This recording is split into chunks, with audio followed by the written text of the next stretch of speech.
Journaling feels like the biggest chore you have ever experienced. You don't need 12,000 markers. If I can't do it this way, then I'm not going to do it at all. You can be really bad at your hobby. Hi friends, let's talk about deglamorizing journaling.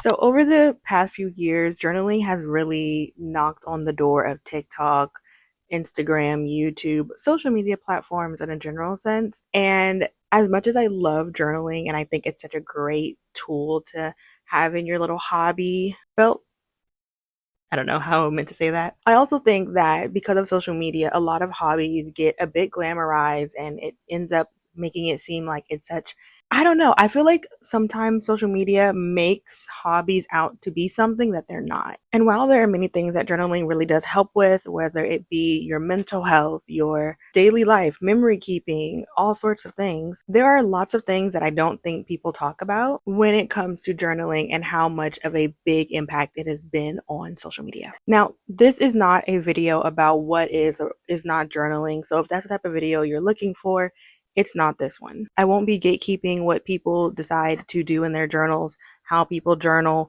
what someone's definition of journaling is. If that's the type of video you're looking for, then you should go look somewhere else. No shade, no tea. This is just facts. This is not that video. But if you want to talk about things that really aren't that glamorous about journaling and could need some critiquing as far as it's shown on social media, then stay tuned.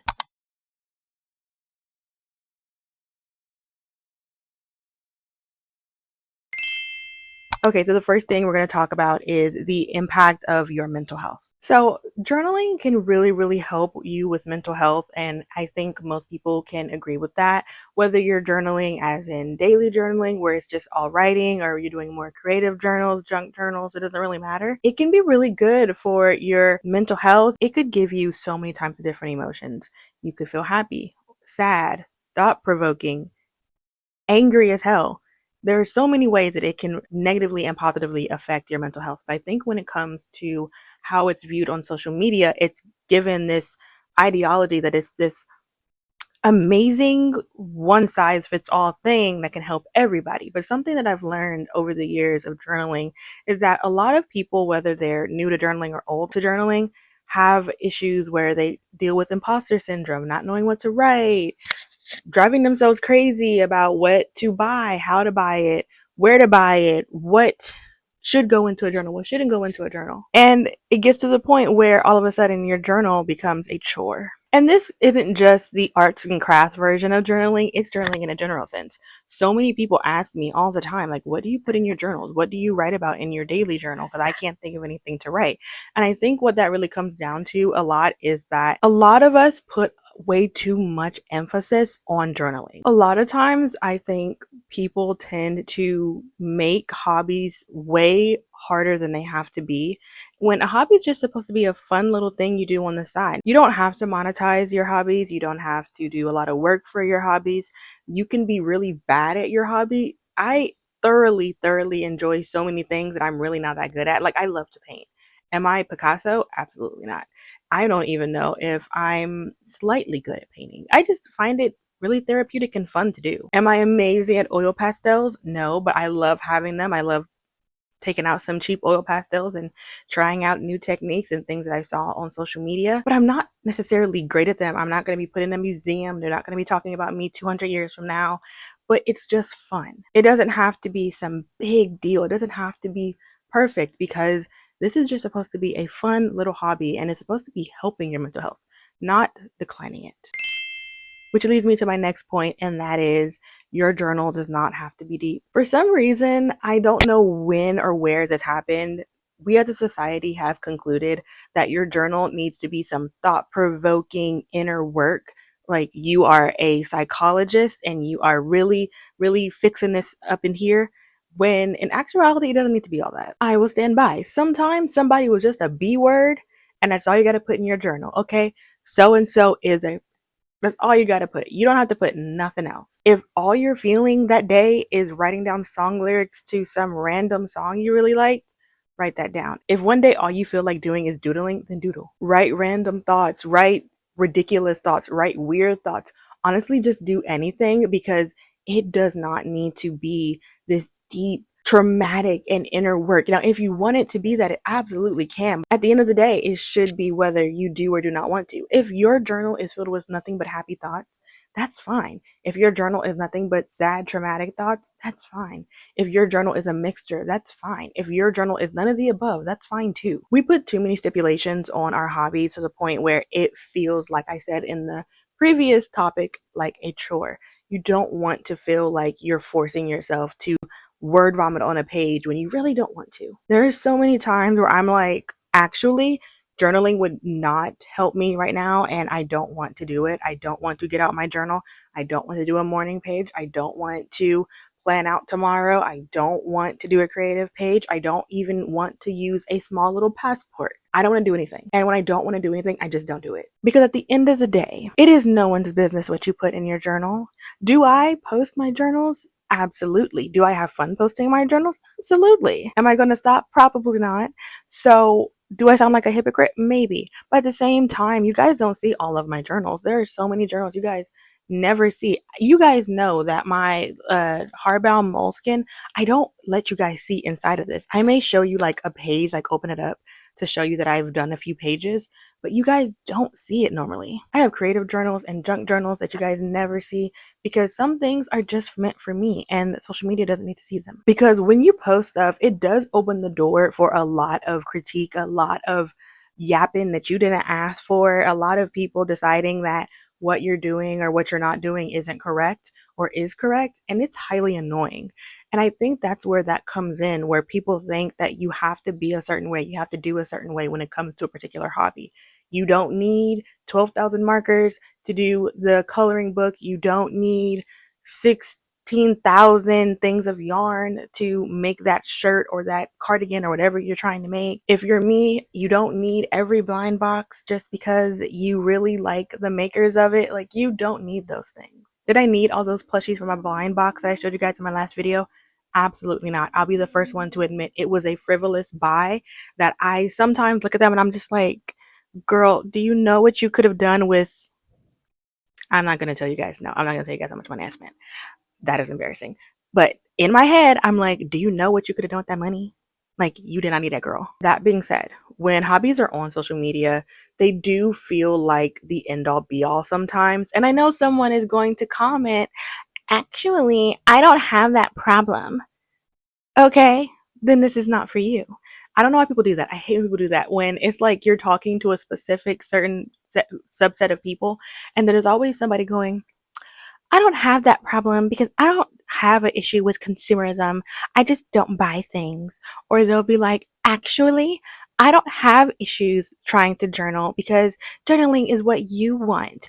And if you're having an issue, that's your problem. Dude, everything is not about you. Please relax. Had to insert that in there a little bit because some people be in my comment section really rude to other people, and I delete them, and I hope you guys know that I'm deleting them. Are we okay? Are we okay? I don't think we're okay. I think you guys need to touch grass, the Sahara, every river in America, because you guys have issues. But anyway, that was a little tangent. Okay, number 3 is not being true to you. I feel like journaling in particular is one of those hobbies that could really help you learn new things about yourself. And I don't even mean like in a deep way. Like I said in the last topic, you don't have to have this deep-seated journal just to journal. But what I actually am saying is there are so many different ways to like learn things about yourself, whether it's creatively or in a daily journal, in a junk journal, in a scrapbook, whatever you call whatever you're using. There are so many ways to find out new things about yourself. However, it can be really easy to fall into patterns that you see on social media. Like, you see influencers using certain products for your hobby. You see influencers having certain spreads a certain way, and you think to yourself that this is the right way to do it. This is the only way to do it. And then you find yourself imitating what you're seeing on TikTok, what you're seeing on YouTube, what you're seeing on Instagram. And all of a sudden, it becomes more of a performance than it really does a hobby. And again, I'm not saying this is everybody. Are all of you performing for social media? Of course not. And I do think that one thing that should be said is that hobbies don't just exist on the internet. There are people all around the world that are reading, scrapbooking, journaling, coloring, painting, and don't get online. would not know how to get on TikTok even if they're 21. Plenty of people are like that. And the thing is, you may finish your product. You may finish that cardigan that you knitted. You may finish that journal. You may finish the coloring book. But then you look at those things and you realize that cardigan is a bunch of colors I don't like. I just made this cardigan pink and purple, and I hate pink and purple, but I saw 8 other people knitting it on TikTok and I wanted to try it out. But now I have this cardigan I don't want to wear. Or you decide that you're going to do the gingham and the Polaroids and all this stuff in your journal, and then you sit down and you're like, I don't like gingham pattern. I don't like pink. Why would I put this in here? Or you buy sticker sheets that you really don't like the aesthetic of. Like maybe you all of a sudden are buying all this Japanese stationery and you have all this stationery and you're looking at it thinking, I don't drink coffee. Why do I have like 8 coffee sticker sheets? So you finish it, but it's completely somebody else. You are looking at what you saw on social media. Or the opposite side of that is you try to emulate what you're seeing on social media. You can't do it because 9 times out of 10, it's very hard to completely emulate what you're seeing, and you give up. And you're saying, well, if I can't do it this way, then I'm not going to do it at all. But the downside to that is that you're all of a sudden no longer finding joy in what you used to find joy in, or what you thought you maybe would find joy in. Maybe you get into knitting and all of a sudden you think you hate it because you're too busy trying to overperform like everybody does on social media. And all of a sudden you're like, you know what? I don't like knitting. But is it that you don't like knitting, or you don't like knitting the way you're seeing people knit online? You don't like the cardigan. You don't like the scarf. You don't like the whatever. I don't knit. I don't know how, but you don't like it. Okay. Or maybe you bought that coloring book that's like all over TikTok and you're looking at it and you're like, I don't really like the kawaii aesthetic. Why did I buy this? And all of a sudden the joy that could have been there is completely gone. And I have definitely done this. I have looked at social media and I'm just like, oh wow, that's so cute. I could never do that. And then I'm sitting here thinking, why do I care about being able to do that? Why does that matter? Because it doesn't. Okay, I think I'm on 4. Putting yourself on a timeline. My friend, there is no set timeline to finish your journal or whatever hobby you're doing. Your journal does not self-destruct at midnight on December 31st. I promise you, if you don't finish it at the end of the year, it's no big deal. Now, I know there are a lot of people who really enjoy starting journals at the beginning of the year. I am anti doing that because I feel like it puts me on a time limit that I don't want to be on. But if you do want to do that, there's nothing wrong with that. But if you are putting yourself on a time limit or some impossible finish line, you're going to keep on chasing that finish line. So when you don't do it in 2024, you're going to try it in 2025. When you don't do it in 2025, you're going to try it in 2026. And you're not going to take a step back and realize, you know what? I don't have enough time in my life to finish 6 journals in a year. I don't even have enough time to finish 1 in the year. I need to take my time and do what I do, however long that takes. I have journals that I started in 2020 and did not finish until 2023. I have journals I started in 2017 that are still needing to be finished today. I have journals that I probably will never finish because at some point in my life, I was putting myself on a time crunch and I look at it and I see the journal and I'm like, you give me anxiety because I remember how I was acting back when I opened you up, back when I started you. And it's very popular, especially on TikTok and YouTube, to start a new, crisp, beautiful, lovely smell of a journal January 1st. I'm not going to lie. I have done that many a time. So if I'm part of the problem, I am so sorry. However, it's not the fault of influencers that, they want to start journals at the beginning of the year. That's within their right. And if they want to do that, they're allowed to. But what ends up happening is when you see the bulk of people doing something a certain way, it feels like the right way to do it. It feels like this is the way you're supposed to be doing whatever hobby you're doing. If everyone's using a certain pen, you're going to feel like you need that certain pen. If everybody is saying that you need this planner, you may end up feeling like you need this planner, even if you don't like the planner. And it all comes down to FOMO, fear of missing out. Wanting to be a part of whatever is going on in society or around you. It doesn't even have to be in a societal scale. It could just be around you. Maybe you have friends in the same field as you, the same hobby as you, and they're all doing something a certain way, and you want to be able to communicate with them, to talk about this stuff with them, but you can't because you aren't using it. It's okay to be different. It's okay to not understand why someone likes this journal, this pen, or that pen. I watched a YouTube video the other day where they were like, dragging the heck out of my favorite pen, which are the Pentel Energel pens. And I was like, ugh, ugh, every time they said something bad about it. But at the end of the day, I love these pens. I will not stop buying these pens anytime soon. But, they didn't like it, and that's okay. Bottom line, there is so much to look forward to when it comes to journaling that you don't need to put yourself on a time crunch. If you want to, that's totally fine. But I know if I put myself on a time limit, it'll stress me out. So, to each their own. The next one, I am so sorry to say, is me. You have become a stationary hoarder. Tale as old as time, I fear, where a new hobby is itching to make its way into your room, into your house, into your craft room, whatever. And you start it, and you are in your head going, oh yeah, I remember so and so on YouTube said that this was the best pen, and so on TikTok said these are the best markers. So and so on Instagram said this is the best type of journal to get. So and so on TikTok said this is the best paper to get, whatever the case may be. And all of a sudden, you're buying up all this stuff, and you have all this stuff for a hobby you just started trying. The key, I believe, to most hobbies, if not all, is to start small and then go from there. You start with something very minuscule. Because at the end of the day, if you don't like it, you did not just spend over $100 on something you didn't like. If you're getting into journaling, girl, if you don't go to Dollar Tree and get a $1.25 notebook or whatever cheap store is around you wherever you live, and get a little cheap notebook, get a little cheap pen. Learn the craft before you start owning everything that you have talked yourself into believing you need to succeed in this hobby, in this space, in whatever. Okay, and number 6 is you won't always feel motivated. Case in point, only thing I have to say about this is you will have days that journaling feels like the biggest chore you have ever experienced.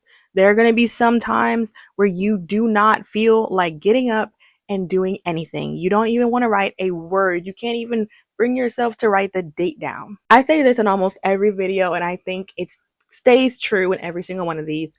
This is not work. You don't have a boss waiting to see you F up or do well. You don't need to perform well so you can get a raise or so you can, get a better job.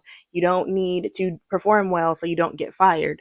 None of that exists. Find a schedule that works for you. Find a system that works for you and no one else. Because at the end of the day, if you're waiting for motivation to do something, whether it be in hobbies or in your work, your kids, whatever the case may be, you're going to be chasing motivation forever because motivation comes and goes.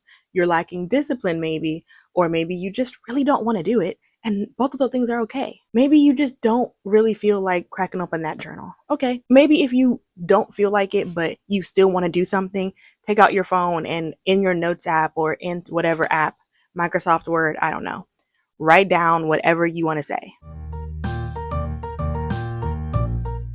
The thing is, I think people have this ideology that if you like something, you have to like doing it all the time.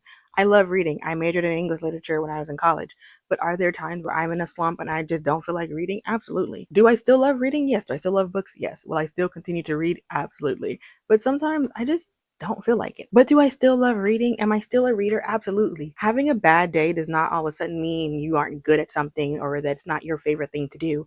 You need a break and it's okay to have one. Anyway, that was pretty much it for my video and talking about the glamorization of journaling and how to kind of deglamorize it for yourself if you're in the midst of kind of trying to get into this hobby but feeling like social media might be playing its hand at why you are stuck or why you can't start. And yeah, that's kind of it. I hope you enjoyed this video. If you did, go check out some of my other videos and leave a comment below some of your best journal advice. Unless you're being a jerk, then I'll just delete it. Peace out, Girl Scouts. 'Cause I really hate you. 'Cause you made me so blue.